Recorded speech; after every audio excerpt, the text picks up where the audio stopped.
Bismillahirrahmanirrahim. Assalamualaikum warahmatullahi wabarakatuh. Perkenalkan, nama saya Naufaludin Hanif, absen 16, kelas 12 MIPA 7. Di sini saya akan mempresentasikan video tentang sel elektrolisis kimia kelas 12. Tujuan saya membuat video ini agar tidak remedi KD sel elektrolisis. Pengertian sel elektrolisis adalah penggunaan energi listrik untuk menjalankan reaksi kimia secara teoritis. Sel elektrolisis merupakan bagian dari sel elektrokimia dan lain-lain, di mana energi listrik yang digunakan untuk menjalankan reaksi redoks ini terjadi tidak spontan. Secara umum, sel elektrolisis tersusun dari yang pertama yaitu elektrolit, yaitu zat yang dapat menghantarkan listrik. Yang kedua, sumber listrik yang menyuplai arus searah. Yang ketiga, anoda, yaitu elektrod tempat terjadinya reaksi oksidasi yang memiliki kutub positif. Kemudian ada katoda, yaitu elektrod tempat terjadinya reaksi reduksi yang memiliki kutub negatif. Untuk memudahkan mengingat apa saja yang ada di sel elektrolisis, kita singkat dengan KNAP atau katoda positif, anoda negatif, di mana katoda ini reaksi reduksi dan anoda reaksi oksidasi. Kemudian proses reaksi elektrolisis. Prinsip kerja sel elektrolisis adalah menghubungkan kutub negatif dari sumber arus searah ke katoda dan kutub positif ke anoda, sehingga terjadinya over potensial akan mengalir dari katoda ke anoda. Ion-ion positif akan cenderung tertarik ke katoda dan tereduksi, sedangkan ion-ion negatif akan cenderung tertarik ke anoda dan teroksidasi. Di sini saya memberikan gambaran tentang proses reaksi elektrolisis.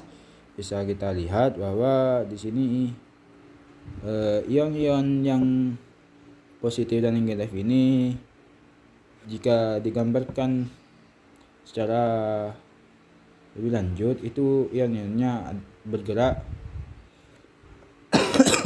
ke sana kemari, ion positif dan negatifnya. Terus ada rangkaian elektrolisis. Elektrolisis terdiri atas zat yang dapat mengalami ionisasi atau disebut larutan elektrolit. Larutan elektrolit ini bermuatan listrik. Elektroda dan sumber listrik. Sumber listrik ini bisa dari baterai, aki, ataupun sumber-sumber listrik lainnya. Terus mula-mula aliran listrik yang dialirkan dari kutub negatif baterai ke katoda yang bermuatan negatif. Larutan elektrolit akan terionisasi menjadi kation dan anion.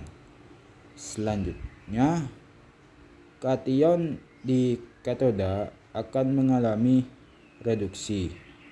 Di anoda, anion akan mengalami oksidasi. Kita ulangi lagi agar lebih jelas bahwa di kation kation di katoda akan mengalami reduksi. Katoda akan mengalami reduksi. Kita buat dekingnya ya, kare. Katoda akan mengalami reduksi. Itu kation ya. Dan di anion anoda akan mengalami oksidasi. Anoda akan mengalami oksidasi. Terus ada reaksi tidak spontan. Reaksi redoks tidak spontan sel elektrolisis.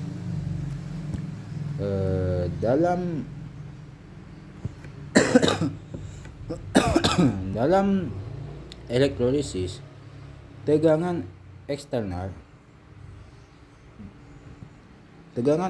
diterapkan untuk menggerakkan reaksi non spontan. Jika di sel fakta reaksinya spontan, maka di sel elektrolisis reaksinya tidak spontan dari reaksi redoks. Begitu teman-teman.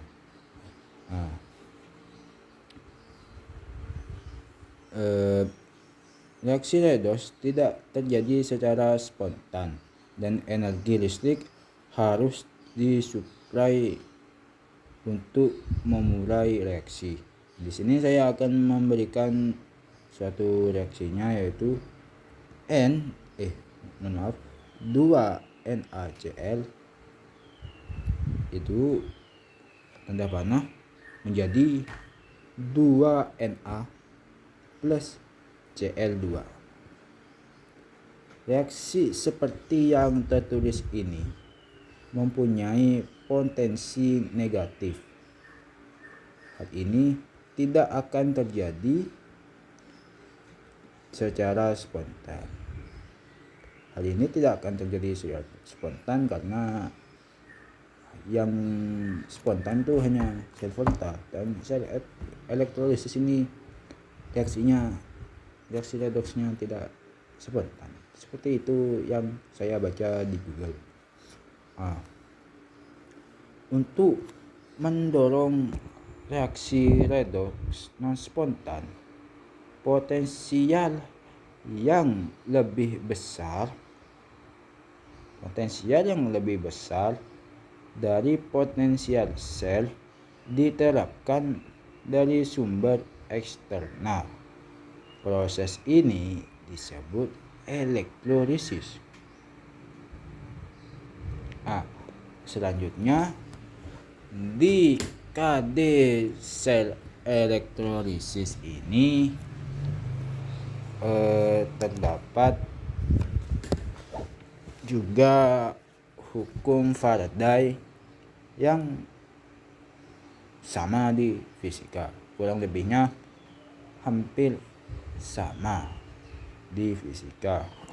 Hukum Faraday yang kita gunakan di sel elektrolisis ini ada dua, yaitu hukum Faraday 1 dan hukum Faraday 2.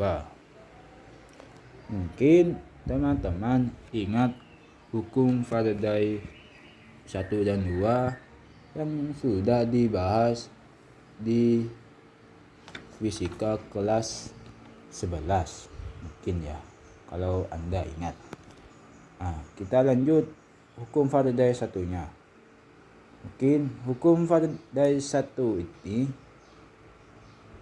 merupakan saya akan jelaskan. Hukum Faraday 1 itu merupakan zat yang dihasilkan pada suatu elektrod selama proses elektrolisis berbanding lurus dengan muatan listrik yang digunakan.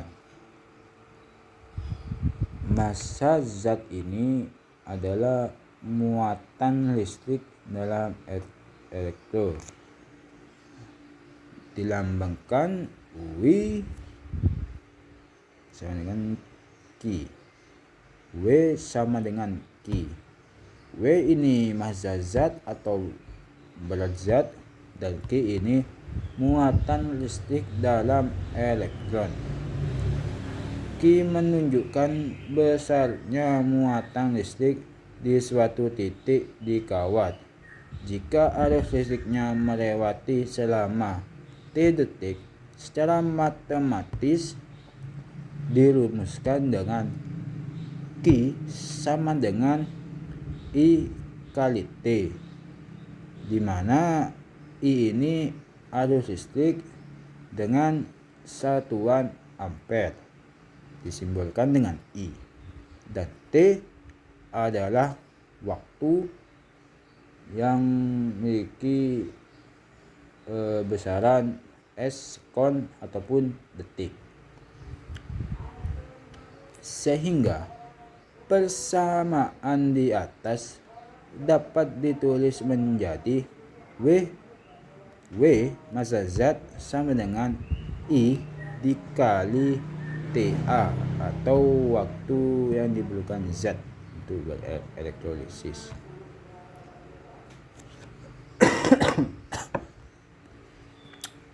Kemudian kita lanjut hukum Faraday 2. Massa zat yang dihasilkan pada elektrod berbanding lurus dengan massa zat ekuivalen zat. Bisa dimengerti, massa zat ini sama dengan massa ekuivalen zat yang kita simbolkan dengan W sama dengan ME. ME ini massa ekuivalen dan W ini massa zat. Massa ekuivalen zat adalah massa atom relatif AR dibagi dengan perubahan bilangan oksidasinya atau muatan ionnya. Me ini sama dengan AR per bilangan oksidasi, atau Me ini sama dengan AR per muatan ion yang tergandung di dalam suatu senyawa atau suatu unsur.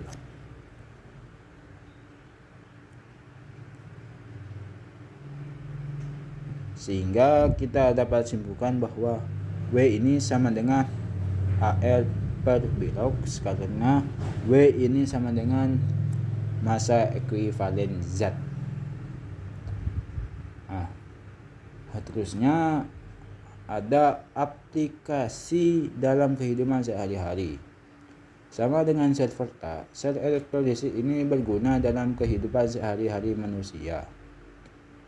Banyak sekali penerapan sel elektrolisis ini yang kita terapkan di berbagai kehidupan, yang mungkin belum tentu kita tahu bahwa benda-benda yang digunakan dalam kehidupan sehari ini menggunakan penerapan sel elektrolisis. Bisa saya berikan contoh aplikasi dalam kehidupan sehari-hari elektrolisis, yaitu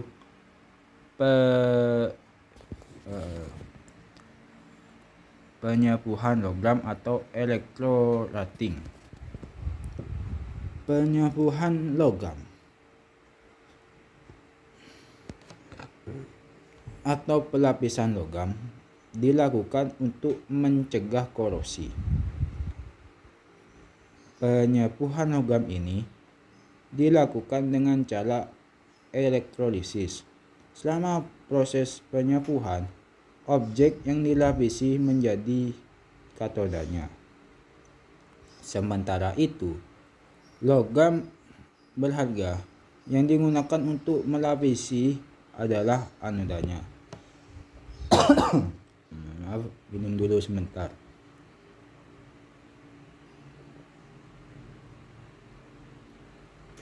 Alhamdulillah. Kita lanjut. Logam berharga yang digunakan untuk melapisinya adalah anodanya. Anoda larut di dalam elektrolit. Elektrolisis mengendapkan logam anoda pada katoda.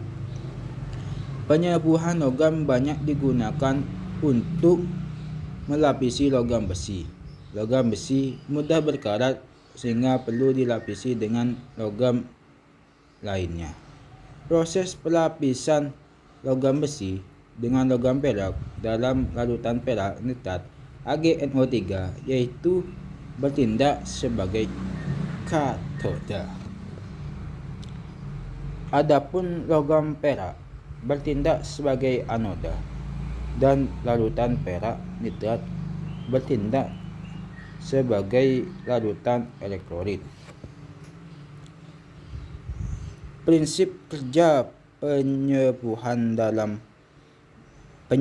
dengan mengendapkan logam perak Ag pada besi dalam larutan AgNO3 yaitu mengalir melalui larutan AgNO3 menjadi Ag+.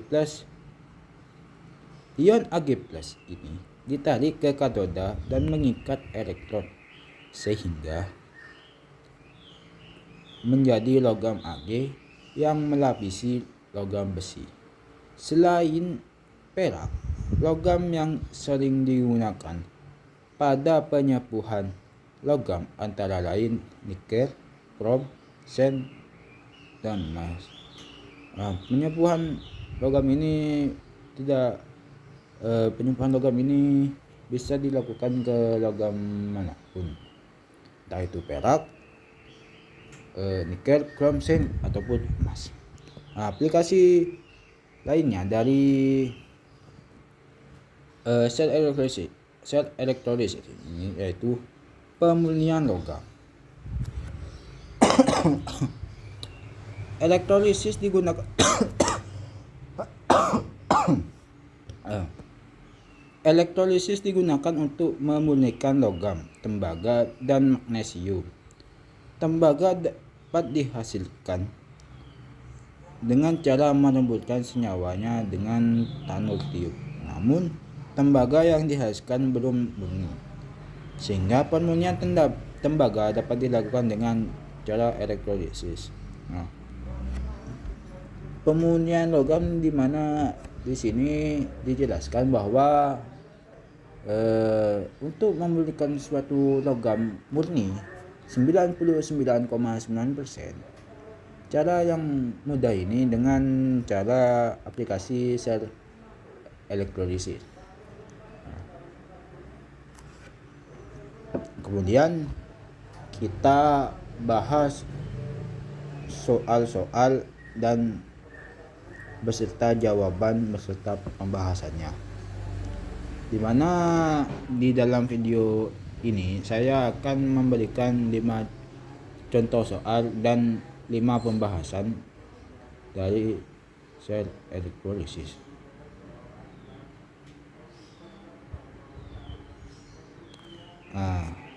Yang soal pertama, tembaga atau dilambangkan dengan Cu mempunyai AR atom relatif sama dengan 63,5. Berapakah massa ekivalen untuk reaksi berikut?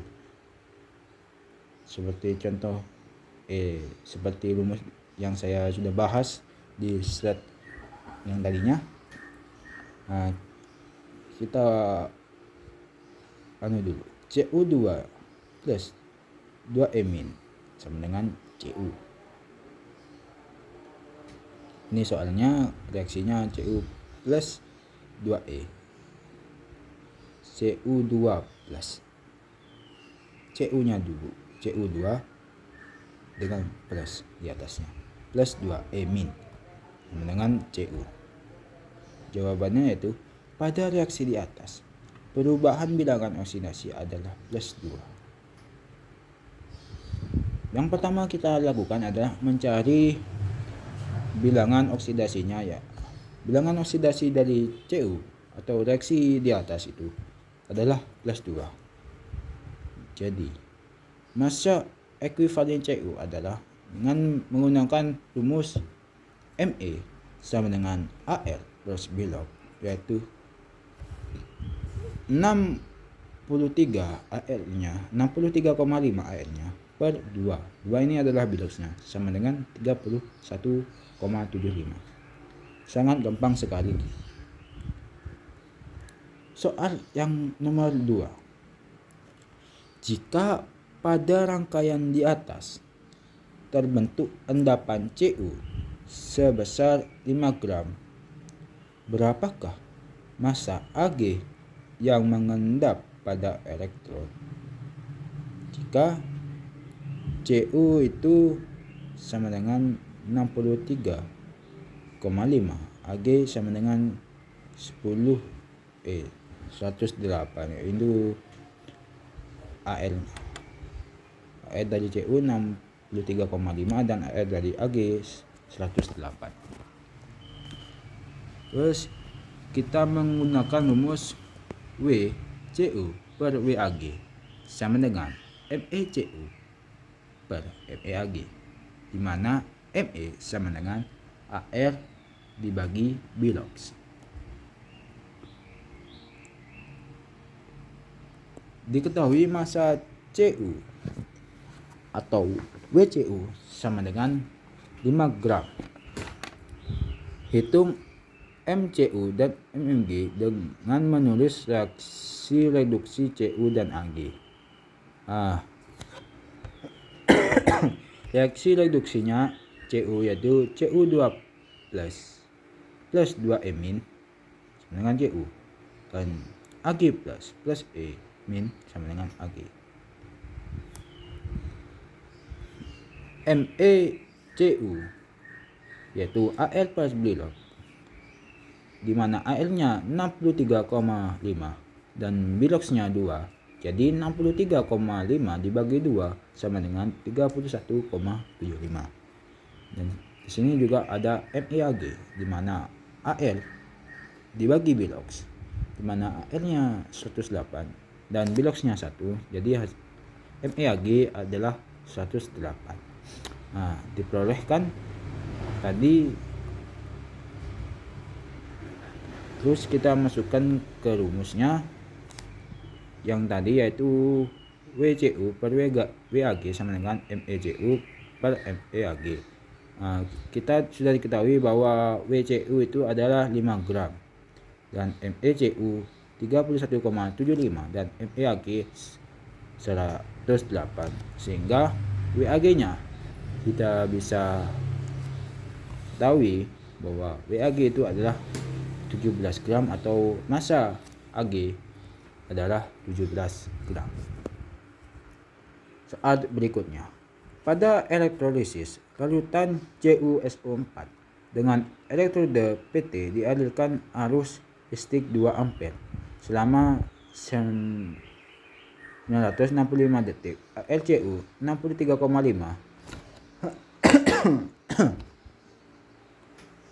Maka banyaknya logam tembaga yang dapat dihasilkan adalah, kita menggunakan rumus sebagai berikut, yaitu G sama dengan I dikali T per 96.500 dikali ME. Diketahui bahwa I-nya itu adalah 2 dan T-nya ataupun waktunya 965 detik.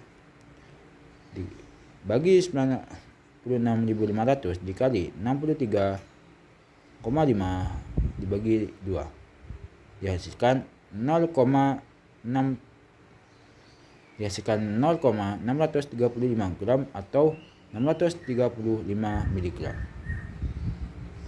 Soal berikutnya. Soal nomor 4.